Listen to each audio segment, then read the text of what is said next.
I started this 8 years ago, 2007, 2 years prior to O'Bannon. And I started because I thought there was a great injustice happening that really no one gave a damn about, including the athletes themselves. Sometimes you put people into situations, they accept the situation, they go on to their life, and they're happy to get, patted on the back if you win and kicked in the butt if you lose, and that sort of thing. But I've been involved my whole life, and I was part of the process that lent itself to this financial, unbelievable financial windfall that become college athletics. And it was hard for me to accept. And your first question should and would and will and has been said, well, Sonny, you paid coaches. You did this, you did that. And Sonny, you started summer basketball. And Sonny, you did this. And I said yes to all those things. And a lot of them said, well, it's Sonny's redemption. One great writer in a national magazine said, Vaccaro's redemption is, coming back and, forsaking all worldly goods and saying he wants to save the world. And basically, that's offensive. Not so much for me, it's for anybody that always wanted to do something and was never able to do it until they had a platform. And my platform was built because of opportunities I had when I was a kid. All the things that I'll talk to you about, and there'll be various because I talked to a couple of the students, some of the teachers, and some of the panelists. And let me say to you, the students are in the audience, the people who are on these panels, this isn't throwaway. These people are intelligent, smart, beyond education. They've gone through what you're about to go through. The jobs, the positions that are on the horizon. They're coming here and spending time, and this is the advantage of going to a University of Virginia. This is the advantage of going to Harvard and Duke and Yale and all that, because this school, because it's almost a built-in advantage of going to this type of school that does not preclude the geniuses who have not gone to these schools throughout mankind. And it does not preclude, probably, I spent yesterday morning, Pam and we got the exclusive tour to Monticello. And I'm like probably a perception of what you thought or think of me. I went to Youngstown State University because of 10,000 accidents that happened to me in the 50s, okay? The accidents being, things were different, a hell of a lot different than they are today. So before I start, I want to start with this question. How many of you people in this audience have ever met me? Put your hand up if you have. And I met you yesterday, and that's good. How many of you people have heard of me? That's a better percentage. How many of you people have an opinion of me? That's interesting. Because I acknowledge you as being intelligent, right? So you have an opinion based on someone else's opinion. How can that possibly be for an educated mind? How can you allow that to sway you? How can you allow that to have a preconceived idea and the opinion just be nothing? You have no opinion in the sense of the word opinion, but you do. And I think there are probably some other ones that didn't put their hand up. Because that's a natural human instinct. Because that's what's not right with this. And when I segued into that, because I'll go back to, the founding father, Mr. Jefferson. I went there and I was telling you, through my own ways, it means I'm an oddball. I'm wired differently, and I have been. And I accept that, and I relish in that, and I've rather liked the journey of my life, almost singular. But Mr. Jefferson was a very different man, reading everything, watching everything. His mind was as brilliant probably as anyone that ever lived for his concept of what this nation was going to be. And why a young child at a very young age should look up upon a hill and say, I want to live there. Why the young child grew up to become and do the things he did and have, opinions and thoughts on slavery. It's a contradiction. It's a compass in your mind that none of us have an explanation for. His brilliance, his intuitiveness, and certainly what he's contributed to this country is without question. The fact that he could be mad that he didn't get to see the Lewis and Clark returns of their trip and find out the flowers and the plants that they had found. The fact that I go up there and I see in one of the bedrooms up there, and you see pictures and things of Columbus and all the famous explorers and inventors, and you say to yourself, what makes that man do that? Because it's vast. I say to you, what makes other people? How in the hell do we survive in a society without wanting to know exactly what it is that will impress you to help you as an individual? In my fight, and I just told you, I helped the NCAA proper and Nike, Adidas, and Reebok become zillionaires. The companies are flourishing. I helped individuals like Michael. When I die, other than being the loving husband of Pam, they're going to say he's the guy, that got Michael Jordan in shoes. And I said, it's a hell of a lot better than the man that killed Liberty Valance. And for you young people who don't know that, it's a very famous thing. And, and other things that I've done, I'm especially proud of. I mean, and I did it like Sinatra says, my way. The CAMs, all these things evolved into the finished product of 75 years old coming here to the University of Virginia. So let's not waste time. Let's get to the crux of what it is. In the bio, it's the O'Bannon case, which is a hell of a lot more than the O'Bannon case. It was the Brandon Jennings case when he was an athlete that wanted to go pro, he and others. Once the NBA shut off the age limit in 2005. Because in 2003, the age limit was okay. So from 1993 to 2005 was okay. So when Kevin Garnett elects to do it, and Kevin was a young man I didn't know, but because of my reputation with kids and all-star games and all that, he called me. We became the best of friends without ever meeting. And I slowly but surely helped talk him into understanding what the new scale was. When the NBA came out, when Stern and all his brilliance came out with a contract in 91 and 92, it said, we're going to give you 7 years guaranteed money. That's what they said. So this kid from South Carolina who moved to Chicago was asking the question, what should I do? Well, Kevin would have only lasted in college a year by his own admission because he would have been allowed to go after that. But no one ever did what he did, other than Moses Malone a long time ago, but he went to the ABA. Okay? So we do that, and he gets I think I calculated to be $11 million if he went the 10th pick in the draft over the course of that thing. And my one thing was, you got $11 million in the bank, they can't take it away from you. God forbid something happens, you got it. If you're, and you start your clock going. So that all evolved into Kobe Bryant, Tracy McGrady, Jerome. I mean, you can just go on until we come to the golden child, who is now the golden man, LeBron James. And that's in 2003. And then we go all the way up to the Dwight Howard 2005 class, the last class. I think that's what the 2005 class was, and they quit it. So why do I even talk about the NBA? Why do I talk about it as being one of my gripes about the NCAA? Because it's a collusion, and the gentleman in the first thing, they were talking about antitrust. Antitrust is such an antiquated system, it's ridiculous, because anytime you deprive individuals or companies from earning more with a competitive balance, that's somewhat meaningful an antitrust thing.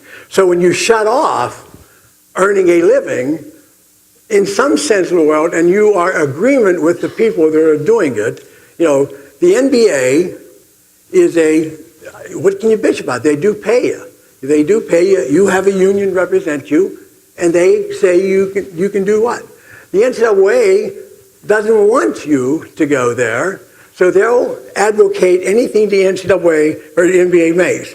In 2009, I believe it was, and for the record, there was an unbelievable meeting in New Orleans where Miles Brand, David Stern, Mike Krzyzewski, and all the hoobity-hoobs of college basketball met on a stage, and they formed an idea called, I-hoops. I called it IHOP, the pancake thing, because it was a turnover.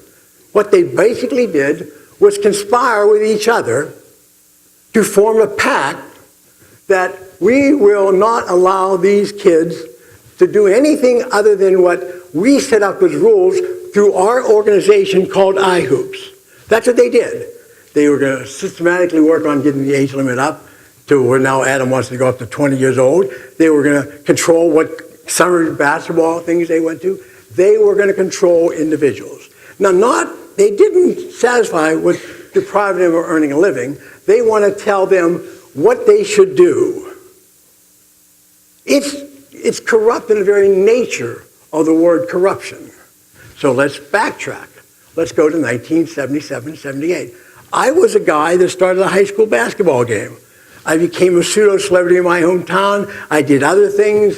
I really helped a guy who got kicked out of school because he had a fight with a referee at a small woebegone school in the Midwest.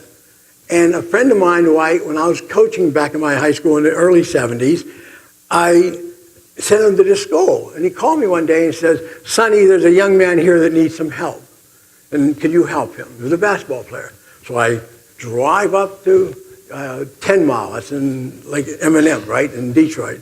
And I go up there and I meet this guy, and he has a surrogate with him, a guy named Willie Merriweather, was an All-American at Purdue. And I helped get him into the ABA. In fact, I represented him. And what's unique about that? I wasn't a lawyer. I had no legal background. I had an idea of what his value was. He was pretty goddamn good, even though no one in America knew because he got kicked out his freshman year at this school. This kid that I helped do this because there was not a place in the world for him, because the NBA would not take him because it's still got to be, your class got to graduate. But fortunately for him, there was a league called the ABA. And fortunately for me, because of my high school all-star game, I started to know people, and I knew the people, and I knew the guy named Al Bianchi, who was the general manager down in Virginia Squires. So we signed him a contract. His name was George Gervin. For you guys who follow this thing, George Gervin's one of the 50 greatest players ever to play basketball. Today he has charter schools. Today he is making all kinds of money. He has restaurants in San Antonio. Isn't that interesting? They kicked his butt out of school. It was demonized. He had nowhere else to go except play a sport, which he did pretty well. Why do I say that? Why do I say that? Because 20 years later, this school, Eastern Michigan, invited George Gervin back. And they were going to retire his jersey and honor him a thing. And I picked up the phone and I said, "What the hell are you doing?" And he said, "Sonny, this is my vengeance. They're going to put my jersey up." But they kicked his butt out. They wouldn't have put his jersey up unless he grew up to be George Gervin, the man, the legend. Why do I say that? Hypocrisy. Hypocrisy. So it's 77. I go to Nike. I was this guy. You know why I went to Nike? I used to have summer camps back in Pittsburgh. All the kids were wearing tennis shoes. That's what we called them in those days, tennis shoes. And they'd wear them, they'd push their backs down, and they'd do whatever. And I got these ideas. I had an Italian, naturally have to be an Italian, shoemaker, because that's what Italians did a lot of, shoemake. And I went back to my friend, and I said, "Bobby, can you make me some shoes that are completely different and use these things that the kids told me about?" So I gave him some drawings or whatever, and I said, "Use leather." So, because, what? Leather, that was in 70s, that was not existing. It was canvas. Come on, you old timers back there. Everybody had canvas. Okay? Converse canvas. Converse owned the world. Every kid that played basketball, tennis, or anything, they wore Converse. So there was this place up in Oregon, starting business. I had a friend that represented a player in the NBA at that time, and my friend wrote a letter to the president of Nike. And I go up there, and he gets me an appointment. He wanted to say that I was going up to show the shoes. I swear to God, I put them in a knapsack. That's what we called them in the 70s, a potato sack. My daddy and my grandfather, they all think that's what we put the vegetables in when we'd pick them, So I put these shoes. I didn't have a duffel bag. I didn't have one of those famous things you have now. We put them in there. So I go to Nike, and I show them about 8 or 9 different kinds of shoes that Bobby had made. And they got them. They put them back in a bag. And I never saw them again. Never saw them again. But we were talking about basketball. They had $25 million or somewhere in that way in revenue that year. Okay? Somewhere around that. And they would attract because Phil Knight was a runner. His college coach was the Olympic coach. It was all track and field. And Steve Prefontaine was Phil's idol. We started talking, and they wanted to try something. They had one coach and one school wearing Nike shoes. That was the University of Oregon, and Dick Carter was the coach. So we started talking. I said, I can get you involved in basketball. I just said that. That was this guy from Stratford. How can you do that? Well, come back to my high school all-star game in Pittsburgh. Come back there, and I'll show you. 17,000 people, every coach in America is there. Rob Strausser, who is really my benefactor there, goes back with me, and they see that basketball is important. So I said, give the shoes to Fort Hamilton High School and all the high schools. Give them, and Albert King was the biggest name, Magic Johnson in those years, okay? So that's how we made it. So the next fall, I said, you want to really get involved? I said, yeah, I do. Because they liked what happened with the high school stuff. Pay the college coaches. We didn't pay the college coaches. Pay the college coaches. They don't make a lot of money. Give the college coaches $10,000, $5,000. Give the school all the shoes and sweatsuits and T-shirts for nothing, because they're buying them from Converse now. No one's getting free shoes in the 70s. Give it to them. They will wear the shoes. They will be on television. And my idea there, because it wasn't television in 77 like it is in 2015, it was like regionalized, okay? And we will be able to be very successful because I figured it would sell to the alumni, the fan base. That was what it was. So it happened. He did it. They told me to go. Let me tell you, now we'll get into the good part. So I went on the road and I signed college coaches. First year I got 5 or 6 or 7, and one of them, first one, and God bless him, he just passed away, was my dear friend Jerry Tarkanian at Long Beach. He was at Long Beach when I met him. He was in Las Vegas at that time. I signed Jerry Tarkanian to a Nike contract, okay? Let me tell you, I gave him a personal check, Sonny Vaccaro on it, and he deposited it. Then Nike would wire me or send the money to cover my thing, okay? Now, there were names for doing things like that in those days, but you had 3 to 10 days to cover the check. And I basically rolled the dice all the time, and they sent me the money. So what did I tell you? Sonny Vaccaro paid the coaches out of his check. Nike, Phil Knight, sent me the money to make sure that that wouldn't bounce. That's how it started, okay? Now we just grow and grow and grow and grow. And the next year we had total 83 schools. I just kicked the ass out of Converse. I went around America. I did. I had a credit card and a Ford Thunderbird. That was my dream car. And I went on the East Coast. And I went up and down to the Pocono Mountains, and some of the older guys know all the camps are on the East Coast. And then I found a guy named Jimmy Valvano. And Jimmy Valvano was at Iona. And I go to him, and he has the great statement, he's the funniest man God has ever put on earth. And I said, I'm going to give you money. And he said, what do I go do? Throw a ball game? What do you ask me to do? You're going to pay me to wear shoes and all that? So Jimmy signs. We have 83. Now, it's on. So we started the revolution. Now we're going to fast forward into this group. What happens now? I'm going to jump past Jordan, because you all know I signed Michael. Nike is now flourishing. I know we have friends here who worked with the University of Miami.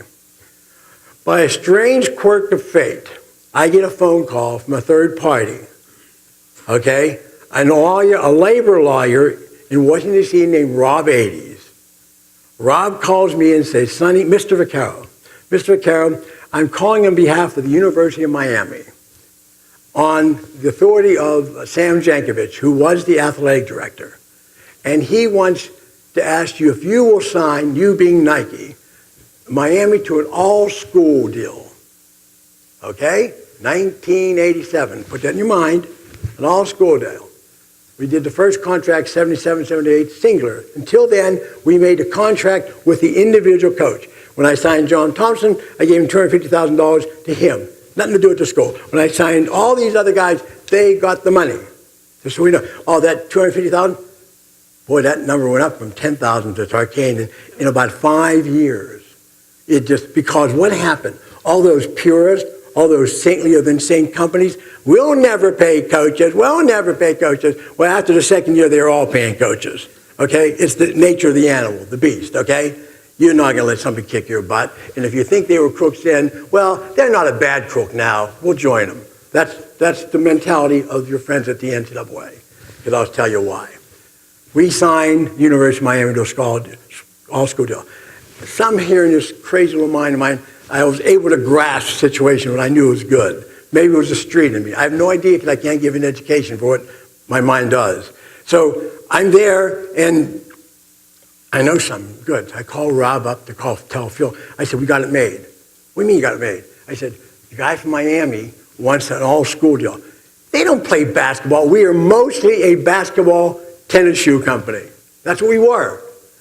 Miami was one of the greatest football teams in the world in the 80s. You all know that. And they had, what else did they have? They had track and field, they had baseball, they had everything. So I envisioned in my mind, because this is the way it was spelled out to me by Rob, we'll put your signs, when the swimmers come up and they touch the wall to go back the other way, we're going to have a swoosh there. When they look up the baseball scoreboard, we're going to have a swoosh there. There are swooshes everywhere but your rear end, okay? There was no question about it. That's it. The game was over. Why was the game over? Why did the NCAA officially lose their virginity? That's why. They sold the rights to the whole school. Now, when I did the deal with Tarkanian and Thompson and all the great coaches, everybody, we had 83 of them, okay? That was with them. I told you that. This one, the University of Miami wanted whatever number that was that first year, this check to be sent to the University of Miami. They were going to pay the coaches. They were going to give $10 to the basketball coach, $5 to the football coach, $1 to the swimmer, whatever the hell they did. I didn't give a damn how they did it. But they accepted our money. And the president signed off. So when I'm, and I hope I'm not being crass and saying they lost their virginity, but they did. Because that meant to me that everybody in that school knew exactly what this nefarious guy, Sonny Vaccaro, did. Let's just put that to rest now. The same guy, me. So now, go forward. I get fired from Nike. I get fired from, to this day, I don't really know why. I can't say, I think I do. I was the closest thing to Michael Jordan other than his family. There was no question about that. Pam and I and Michael traveled the world in a private jet in Europe right before the Gulf War. I stayed at his home. We were there when he and Juanita got married to celebrate. We weren't in the chapel. But, that's how close Michael and I were. We did that special on NBC for him. We are friends. Sometimes, especially in that era, you don't get too friend to the main moneymaker. Because by now, Jordan was the main moneymaker. Okay? By now, we are in the serious conversion of paying him a salary to make it the brand Jordan. Go back and check when brand Jordan hits. Well, brand Jordan has turned out to be the most lucrative thing ever to happen in any sort of endorsement in the history of mankind. And there will be 10 more LeBrons. It won't happen like that because that opportunity will never, ever present itself. And also to a fledgling company. We are still building. We started at 25 million. I think when I left, we were in 7 or 8 billion, whatever it was. We were good, but it wasn't what brand Jordan would become. Today, if you look at Brand Jordan, I know my young friend back there knows, they're big. They sell more basketball shoes than Nike. They're two separate companies up there. They're partners, but Michael's a partner. So all these things happen. Now I'm going to go back to my friends. Okay?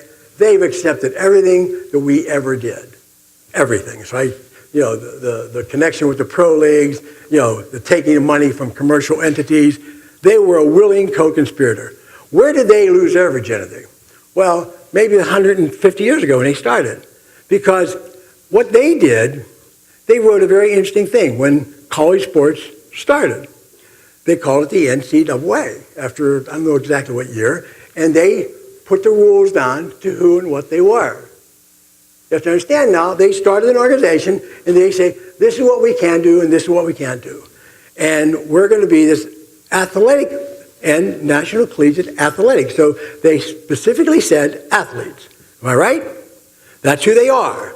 They're an athletic association that's operating now out of Indiana. They wrote the rules. They had a brilliant guy who was an oddball personally, but he was smart to what he did, named Walter Byers.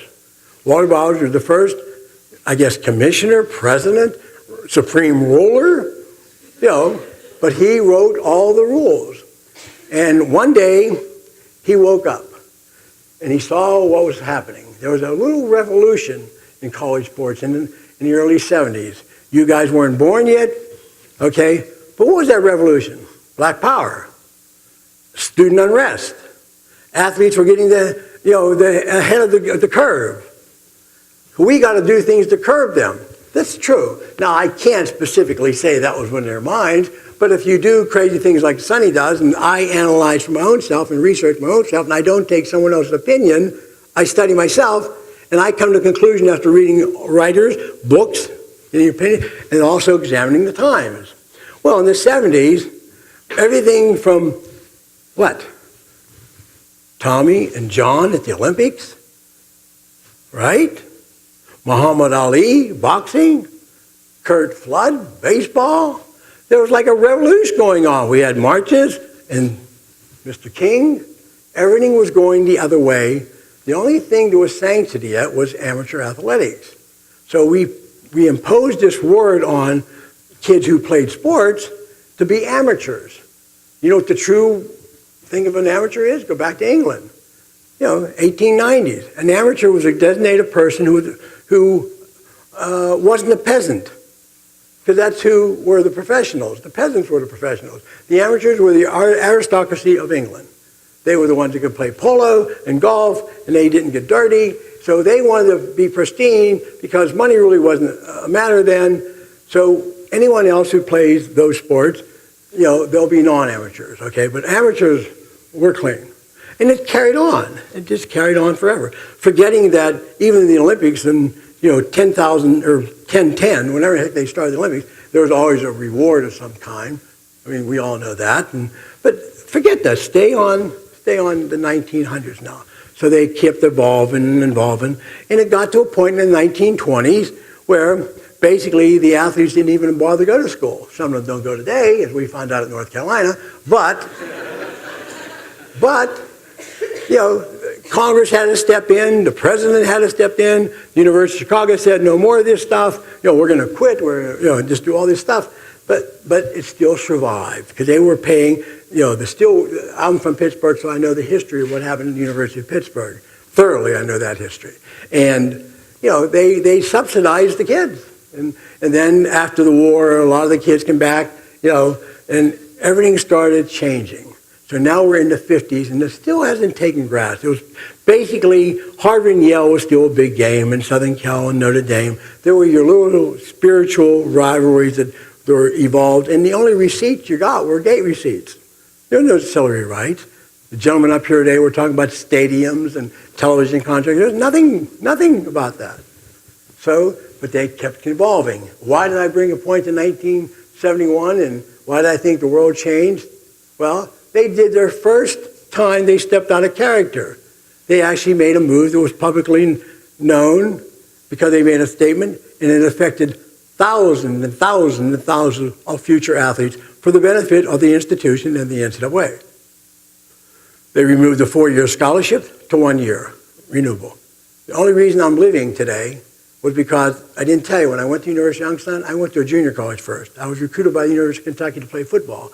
I was a decent player. I got hurt at junior college, could not play. The man at Youngstown remembered me because it's only 60 miles from Pittsburgh, still offered me a scholarship. I never played it down for Youngstown. The basketball coach liked my enthusiasm, put me on scholarship, and the rest is history. I graduated because they gave me a 4-year scholarship. I went on to go to graduate school, and only for an accident would I not have graduated from graduate school. And I lived in a house of Ralph Miller. I was a graduate assistant out of graduating from Youngstown. Oh, I forgot to tell you. I graduated 4th or 5th, did I say that? From the bottom of my high school class. Why do I tell you that?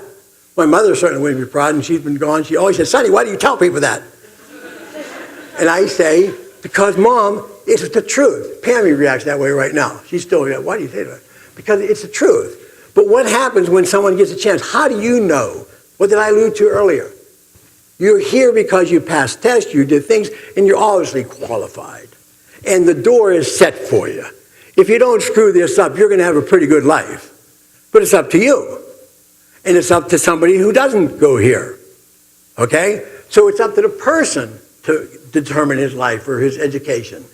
Okay? So this guy used that. So I went,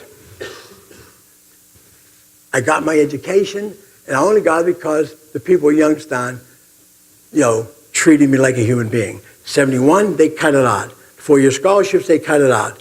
Transferring, they cut it out. They've written everything in their rule books from 71 to 2015 to hold back the athletes, to hold them back. The transfer rules I've seen, because as you've seen, and you're all eligible to this, is college coaches leave on a drop of a hat in the middle of their contract. They don't even go to their bowl games. They don't even play. It's sinful what happens in college sports today.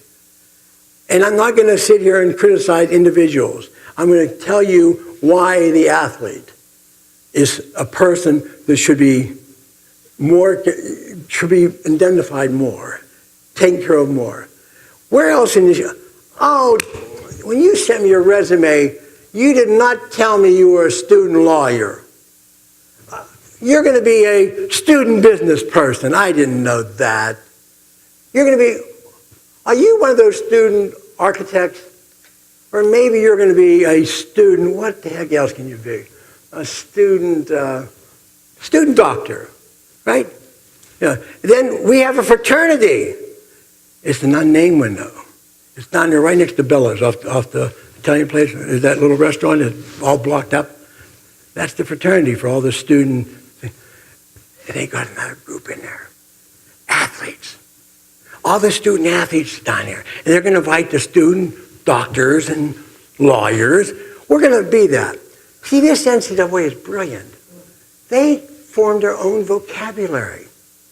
We have true freshmen and we have redshirt freshmen.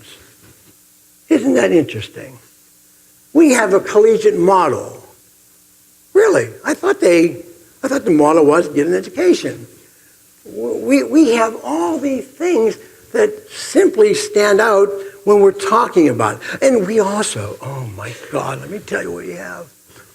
We own the NCAA basketball tournament. We own it. See, we all got together and said, we're going to form the NCAA tournament. And we're going to have a tournament. First of all, we start with 16 teams, I think, then 34 and 60, whatever it is now. But we own it. See, and I'll tell you, the NCAA owns the basketball tournament.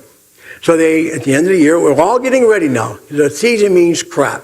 Just get a winning say, and you'll get invited to the tournament. There's 68 teams, or 69 teams. I mean, hell, there's only 125 teams playing basketball. I don't know how many are, but not too many more than that. But we're going to invite you. See, we got the whole pot, because the intelligent men are up here talking today. They didn't get into the numbers, but that what they referred to was it's a multi-billion-dollar contract. And all that money flows back into the NCAA. And if you win one game, your conference gets 168th and 124th or one. So you're really playing the lottery. I didn't know you were allowed to gamble there, but you're playing the lottery when you're in the NCAA tournament. You get out, you go home. That's all. So you got 168. That's why everyone gets mad at you. Plus those millions and millions of, it's like a new, fantasy things or whatever. It's amazing. This thing takes 3 weeks to play. And a week before that, they have conference tournaments. That's interesting. That's 4 weeks. 4 weeks. That's great. Because when we go on these tournaments, and we're invited to the NCAA tournament, we all have to go to our ACC conference down there, or whatever the hell it is, in Charlotte this year. We're all going to go. We got to go a week ahead of time because we got press obligations. So I can't understand Arnie Duncan. I cannot understand him. He's the superintendent of all the schools in college, because he used to be the superintendent of that economic backdrop of complete academic integrity in the city of Chicago. I mean, they did a great job with academics there, okay? But I'm not going to say anything. I'm not talking about Arnie. It's not about Arnie. I'm talking about education, because the NCAA I know the answer. You know who should be the teachers? They're fighting in New York whether, merit, whether you're smart, dumb, how many guys went to college, how many passed the SAT. Well, ain't the answer. Get those tutors. The ones that fly with the teams. Oh, you got them in Virginia. You probably have 25 tutors go on the plane and go. We're going to go to the ACC tournament, or we're going to go to the bowl game. The tutors are the lifeline. That's interesting. That's why we're so successful in academic success at all our universities for the athletes. That's absolutely one of the reasons. And I commend that, because we can just we have portable education in college athletics. And that's good. Also, what we have, I just said they get all the money and they split it. Well, that's the least they give something back. It's this football game I don't understand. I'm confused about the NCAA in football. You see, those, quote, student athletes play football too. They play football, right? And football is huge. Football is the biggest thing on your campus. Whether you know it or not, it's the biggest thing. Even though Tony is going to maybe go undefeated and win a national championship, forget about it. Forget about it. Okay? That'd be nice. The last time they got there, Ralph Sampson was playing. I think that was in '84. So it's really going to be tough. But he's doing a great job. These kids are a great team. This is not disparaging to any team or any coach or anything. What it is, though, let's look at football. Let's look at football. They have spring practice. Then they come back for fall practice. Just yesterday, it went all across ESPN, that thing, that ticker at ESPN, that's a hell of a lot better than CNN's. All I see at CNN is somebody's killing somebody somewhere, and the world's falling apart, and we have riots everywhere, and all that sort of thing. But don't worry, in CNN we have the real things that are happening. We have the real things that are happening. Yesterday, Chick-fil-A football in Atlanta, Georgia, is going to have their annual game next August, and we're going to invite North Carolina and Georgia. That's a worthy thing. Worthy for the guys who run Chick-fil-A. Yeah. Worthy. Well, I'll tell you more about Chick-fil-A in the second part of that. But I'm glad that North Carolina's playing. North Carolina, that school of, and I'm not being facetious, I'm just repeating facts that I've read. Because for years I thought what this meant I never knew. It was always like the Harvard of the South or the whatever, because there's always some prestigious whatever. See, you couldn't be somebody of the South, you're in the South. But they were the Harvard of the South. They have so many problems at North Carolina that is beyond comprehensive. And this is for a school that wasn't supposed to have any problems. But I don't want to stop. I want to stay on football. Now we have this football season. And football is unbelievable. Unlike basketball, football, the regular season means everything. Because Ohio State escaped by the hair of their chinny chin chin. You all know that. They lost that game to Virginia Tech, and by rights they never should got in, but they won the thing and they deserved it and all that stuff. I'm not going to get into that. But I just want to tell you, Lend-Lease.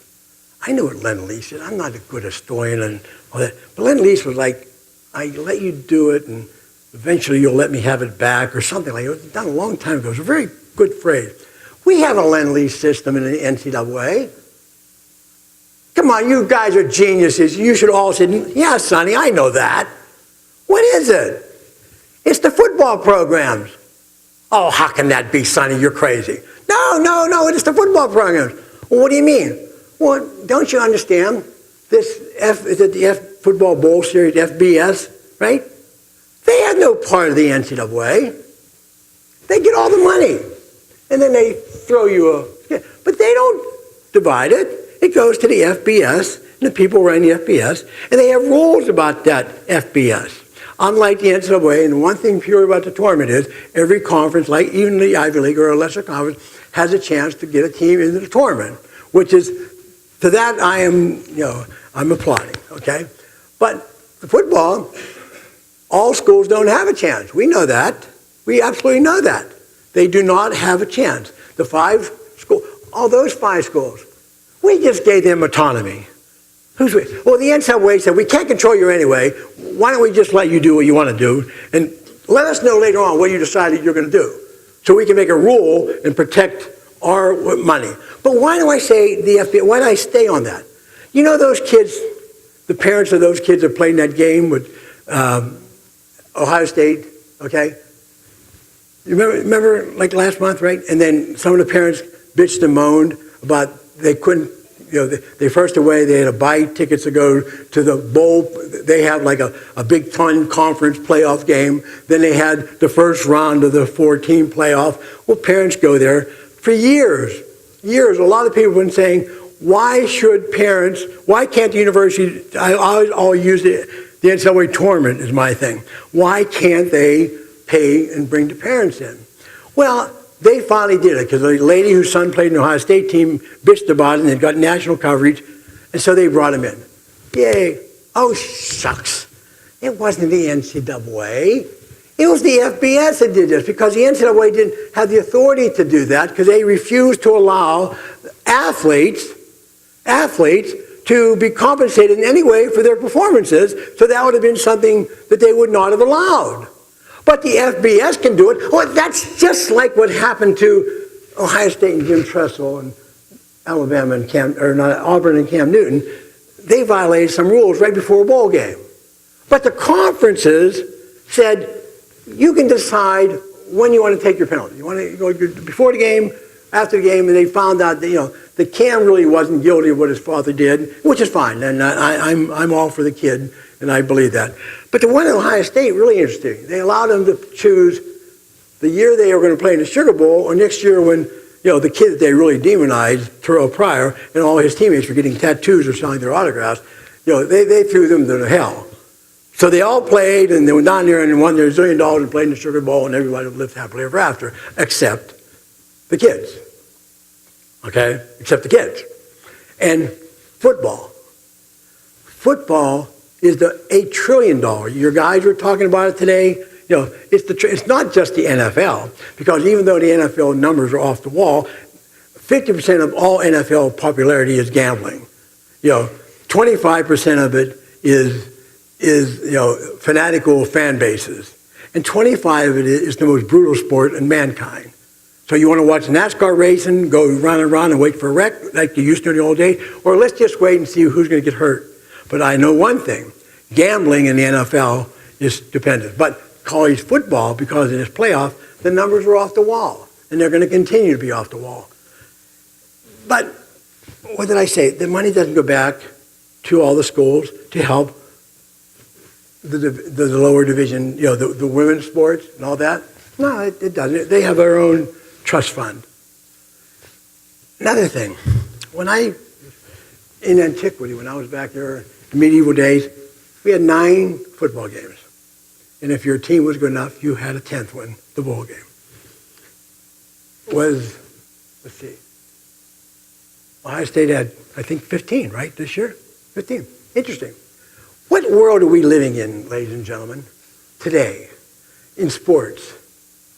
The physical world, the concussion world, the injury world, the one that no one ever talks about because no one had guts to talk about until a couple old-time guys who now got Alzheimer's, who now are dying early, who now are committing suicide because they're playing hard games like football, not just football, but like football, is on the table for discussion. So these geniuses, and nothing from anyone sitting here or there or whatever, no congressman, none of these people took into effect, it was just another thing we'll sell out to kids. That's why I said lend-lease. First of all, the athletes that isn't part of the NCAA. Everyone wants to play in that, but it's 15 games. Now, remember what I told you about? Tomorrow morning, I think we're going to spring practice. Okay, I mean it. What, they got 20 days for spring practice? Then they're all going to come back in August to go play in a Chick-fil-A ball in August, so we're going to have practice. By the very fact that Ramogi Huma and Kane Coulter, when they were starting the union movement against Northwestern about a year and a half ago, okay, uncovered the total hours paid because these kids were under depositions to tell the facts about how long you practice. The biggest crime they do, and I keep coming back to education, notwithstanding the physical element. I keep coming back to, this is they don't choose their own majors a lot of time. You all may kid yourself because if you're not part of it, you don't understand it. You can't take an early medical class because you got morning workout. I'm not going to go through that because I'm going to assume a lot of you are familiar with that. But what I'm going to stick on is the 15th game. 15 games. Now, what did they tell us? If you're a true freshman, you're probably 18 years old. If you're a false freshman, you're probably 19 years old. You're young. Your body's being hit. There's the practices. And what happened? The season is over December 12th. They're playing that game January 12th. So you take a minute off, then you come back and go all over it. For those of you who have played any sort of sport, whatever it would be, from track and field to baseball to swimming, it's an enduring thing. Your sport is captivating to you, your mind and your body. If you play it, you love it.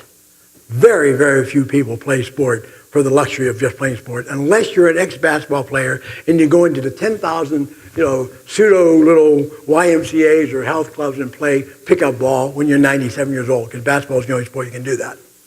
So, stick on the football, stick on the health, stick on the 15th game.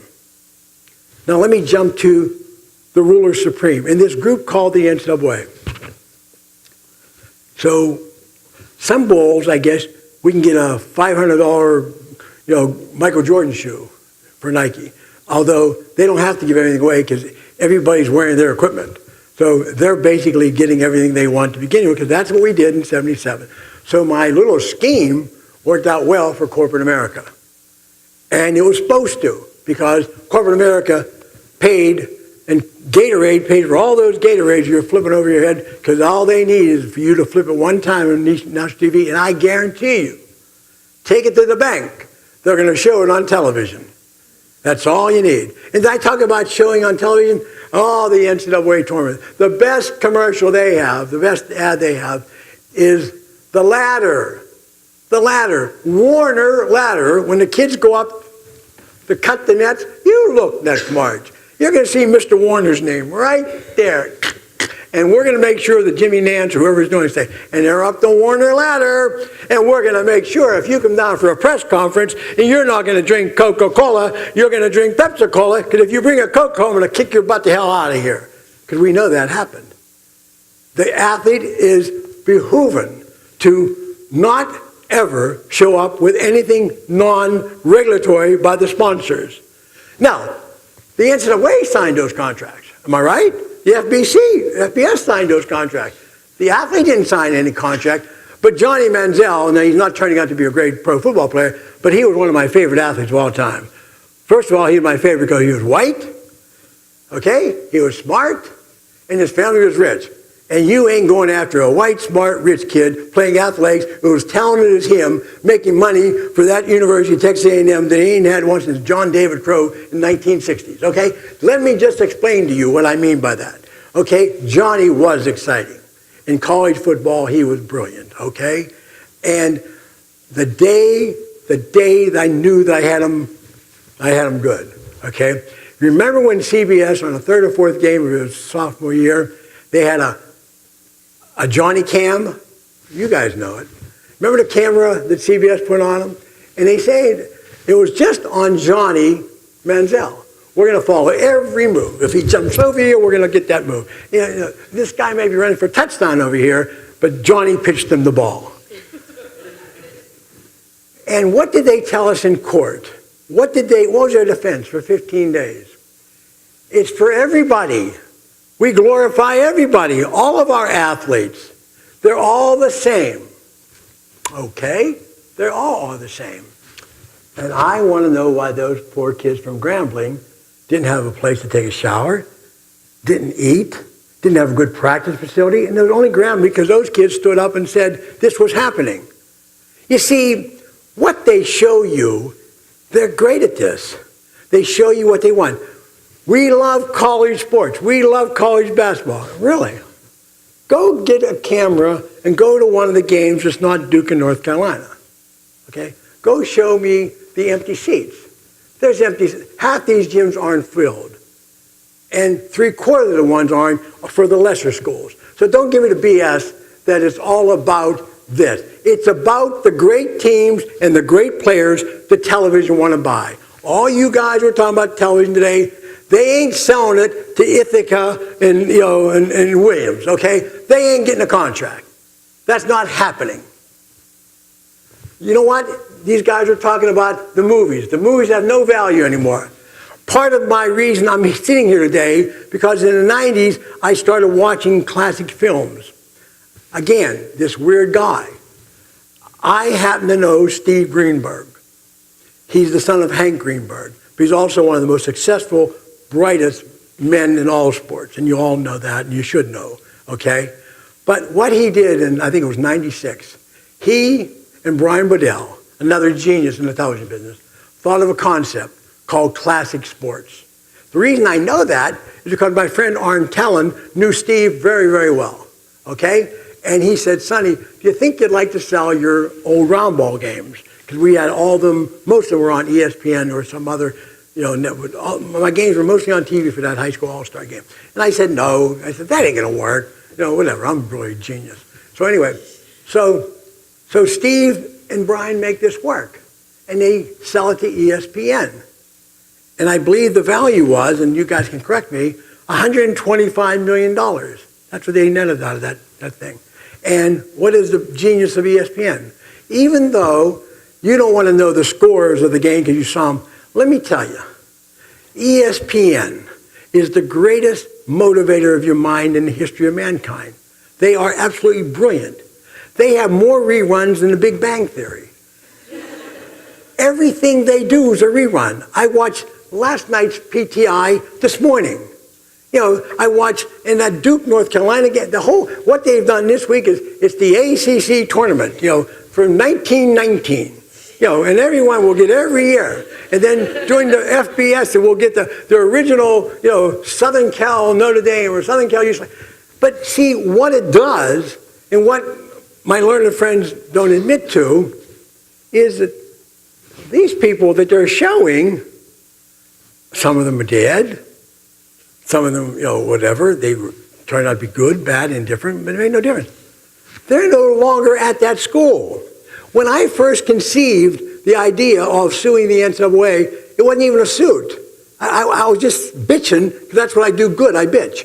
And I was going around, I never turned down an interview that wanted to interview me. I love talking, I love being, I love whatever. If I lie, then beat me up, okay? So I believe something I say may be wrong, but it wasn't because I lied about it. I made a mistake or something like that. But I knew something was wrong, and I knew the Fab Five really well. Those kids went to my camps, they played my All-Star, all of them. I knew all 5 of those kids very, very well. And the last deal I did for Nike in basketball was signing University of Michigan in the Fab Five. And if you watched last night, Jalen's story was on again, because Jalen Rose, because they had a little friction between Chris Webber and the rest of the Fab Five guys, and they were able to do something that no other school up to that time did. And it proved to be the fruition of what I believe would happen in '77. They became this team that was more than a team. They were a style. They were a market. They were unbelievable. They were good. They were African American. They were hip hop. They were everybody's team. In the world that I lived in, there were 3 national teams. 2 of them were more important because they outlived the Fab Five itself. The Fab Five was the reason. It wasn't so much Michigan. But I think they showed, again, the graphic, they sold, $1 zillion worth of Fab Five T-shirts and all that. A lot of that started with Jerry Tarkanian and John Thompson. When I first went to Nike, one of my first signs, I told you the first guy was Jerry, and John came on shortly after that. In those days, we were running into the biggest bonanza and one of the lucky things that ever happened to me, ESPN. Nike was just starting. We had just gotten Michael. Our college teams were making the NCAA tournament. John played North Carolina in the famous Michael Jordan game. Okay? All that stuff was starting to come together. And then ESPN started in 82, I guess it was. The second, I was very close to the people in the Big East. Dave Gavitt introduced me to a man named Bill Grimes. Bill Grimes was the second president of ESPN. They were a fledgling outfit. They didn't have anyone who was taking advertising. Me, this kid and whatever, and I had no idea. And this isn't for self-glamorization. This isn't the point. I'm just trying to show you the connection between television, sports, money, and the NCAA. Bill called me up and he said, would Nike be interested in buying an ad? He flew. I met him in Los Angeles. We flew to Portland. Phil agreed. We were the second biggest advertiser on the original Monday night, Big Monday they called it, Big East basketball from the East Coast, Madison Square Garden. That's when basketball took hold. They did a documentary on the Big East about 3 months ago, specifically on the Big East in those years, the beginning of it. Okay? Nike, we owned, I think there was 10 teams at the most, 8 maybe, but I think it was 10 in the 80s. We had all but 2 of them, 8 out of 10 or 6 out of 8. In 84 or 85, forget, Georgetown, Kentucky, Memphis, and St. John's. All 4 of them Nike schools. Never done before because what? We just started 7 years ago. And Converse had everybody, and if Converse didn't have them, Adidas had because they had UCLA in the 70s. Okay? Just so we understand. What does all this mean? So we buy that thing on Big Monday. Budweiser was number 1, Nike was number 2. ESPN exploded, and finances in basketball exploded. The Big East exploded. College basketball exploded. Until then, it was a second-tier event. Then the tournament exploded. Then you had Ewing and all the great players. That you can't go down that 10-year period without naming the greatest players in the world. So go back to UNLV and Georgetown, and then the kids. They meant more to Nike than anyone other than Michael Jordan. That's how Nike started in college basketball. Michael was, don't even try and let me trick myself. Michael was the biggest thing in the world. And what we did with Michael, with Spike Lee and Michael, we crossed over every racial barrier in the world. Michael turned out to be the greatest. Spike, in his own way, Nike was going, but Nike started to control everything. And we had the Big East. We had all these tournaments. We had all 4 teams. But if you go back and watch, you guys wouldn't know this. Patrick Ewing, they used to play in a gym called McDonough Gym in Washington, Georgetown. It was cold in there. Patrick wanted to wear a T-shirt under his jersey. John called me up, Sonny, can we get some T-shirts made, with Nike on them? And Patrick wants to wear it under his jersey. We just tipped out whatever it was. And the next thing Nike knew, whether it was 500 or 1,000, it might have been 100, they were gone. We put them in a bookstore. Why do I mention the bookstore? Because 1987, when I told you all about the swimming pools, the track field and everything, the complete encirclement of college sports, at least in that era, and Miami gave us the rights to the bookstore. The bookstore, you want to talk about anti-competitive, antitrust, it's the biggest antitrust thing, I think, in the world. We go in there, and no one else can bid. You know that, don't you? Because when they sign to represent you, your athletic apparel, no one else they're not going to sell Kmart's in there. That's not allowed. We owned the bookstore. And then from that one, begat another one, and then we end up, it just keeps growing. Why do I point this out? Why do I talk about football? Why do I talk about concussions? Why do I talk about it?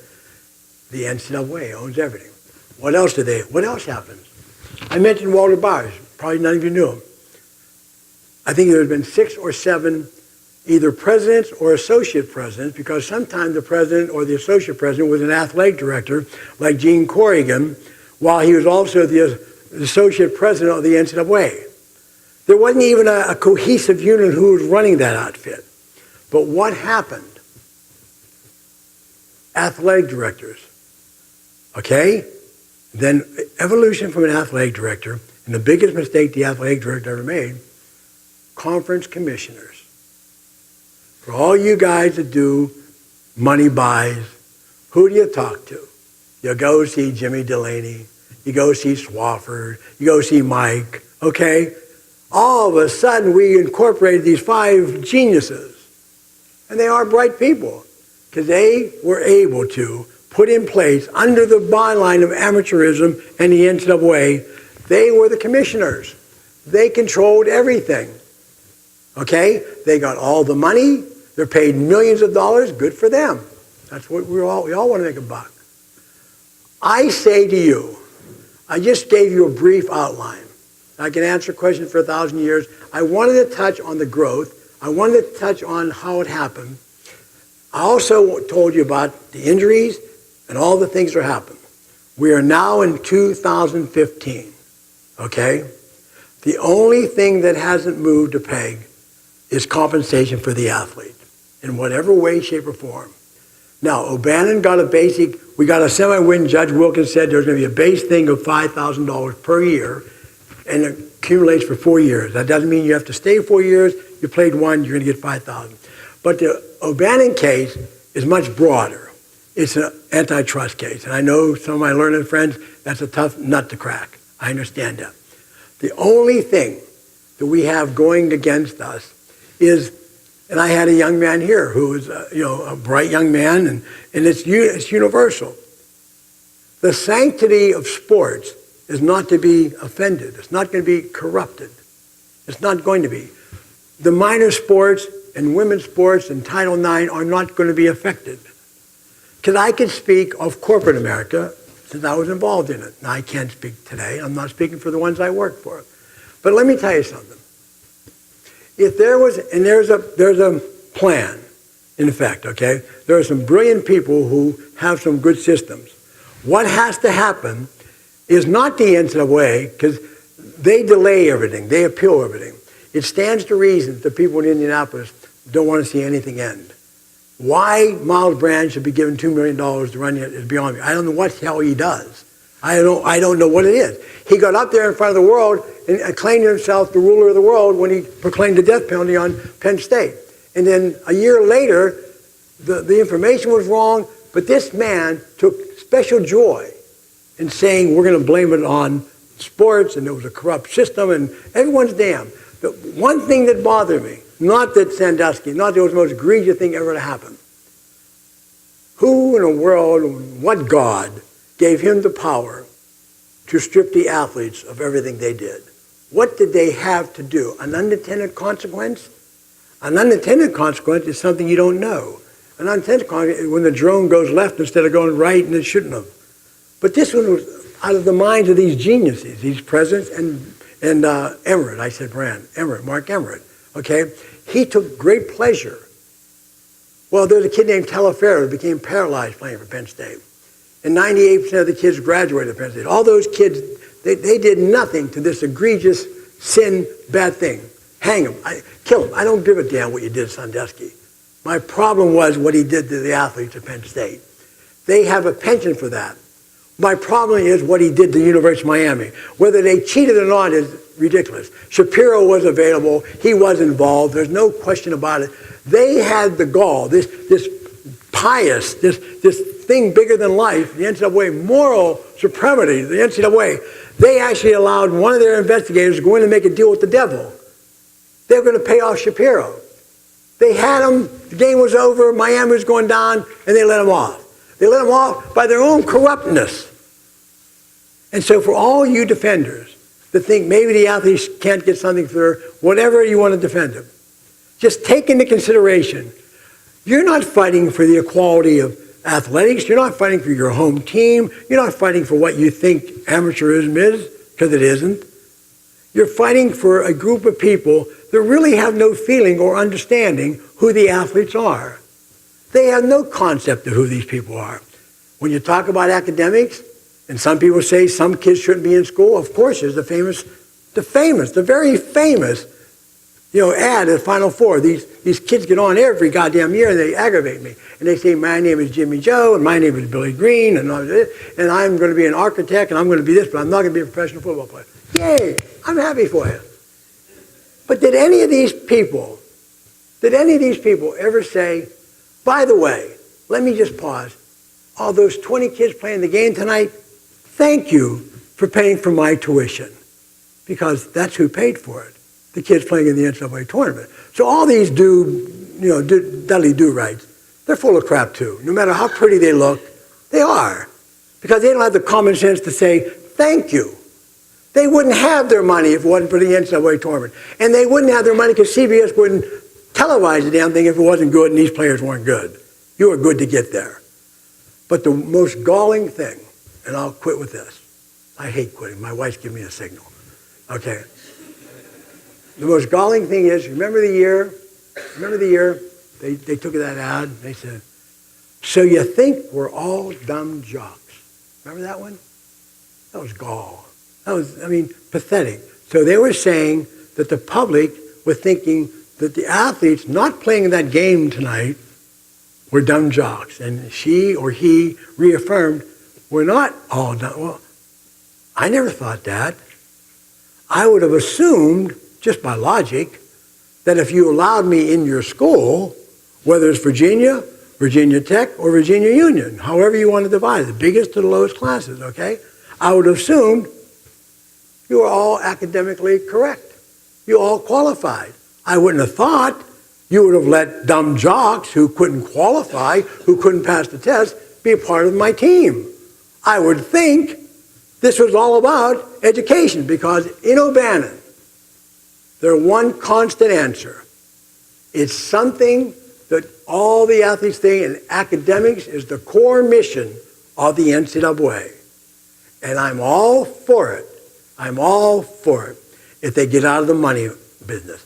And if academics is the core mission, then what we should do is understand what we put on the court, what we put on the field, what we put in the tennis courts. They all adhere to what the core mission is. Unfortunately, in the world we live in, not all the athletes, boy or girl, man or child, whatever it is, don't have the same academic credentials. It is your job to make sure that's the covenant you signed when they had signed that illicit letter of intent. When they say that there's no financial reward and they're amateurs, for all you don't think, the minute you sign a financial thing and they preach to the Lord and all those wiseacres on TV, it's a $250,000 scholarship. They're full of crap. Because if you're in state at this school, one of the greatest in America, you pay $13,000. If you're out of state, you pay $48,000, whatever it is. You have to understand something. A seat in the classroom costs nothing. It's another chair. So when they're paying the scholarship, when they're paying all these things, it's money that's silent, okay? But if they're going to preach the virtues of academics, let's go on the first thing that should bother you. Make sure that everyone who represents you is being put in the right classes, allowed to attend the right classes. You're not clustered. There's one university that we hired a young lady that was brilliant at this. She's helped Housefield in the first out of the chute. She went out and explained to us what clustering was. And she found one university that was esteemed. They wanted to be the Harvard of the South too. And they offered a course called housing, where 78% of the athletes were in attendance in this particular major. Not to demean realtors. They are bright people. Everyone's bright. If you got a job, you're bright. If you're, whatever you do, I give you a credit of your intelligence to do it. It's sinful for these people to look you in the eye and being a representative of your university and tell you that they're educating you. And it's more sinful, and my last line I promise you will be, A young man came to one of my speeches a couple years ago who played in my game, who was an All-American, who led his team to the Final 8, and Final 16 the 3 years there. He was captain of the team in all conference, first team. Okay? I saw him. It's been a long time. He's down, he's holding a child. How you doing, Jimmy? That's not his name. I'm doing fine, Mr. Vaccaro. How are you, Mr. Vaccaro? This is my son. I said, how's everything going? They lied to me, Mr. Vaccaro. What do you mean they lied? And I thought, because I've been around, they promised him money and they didn't give him money, or something happened financially. And I said, well, what do you mean, Jimmy? He said,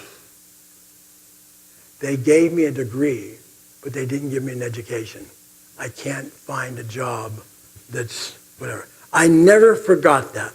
They gave me a degree, so he graduated. But he's not, there's nothing there for him. And that just gave more energy to the quest. I asked you, when you leave here, you have more than an opinion now. Don't take sides. Just think who you're rooting for. You're rooting for a group of people who really have no feeling or intentions of having feeling for the athlete. They don't know who they are. Trust me, they have no idea who they really are. They know that they're players, and they know they're Johnny Manziel. That's what they know. Or they know they're the Kentucky team. Okay? All the trials and tribulations of whatever they did to get the Kentucky kids there, and I'm a fan of Johnny Calipari.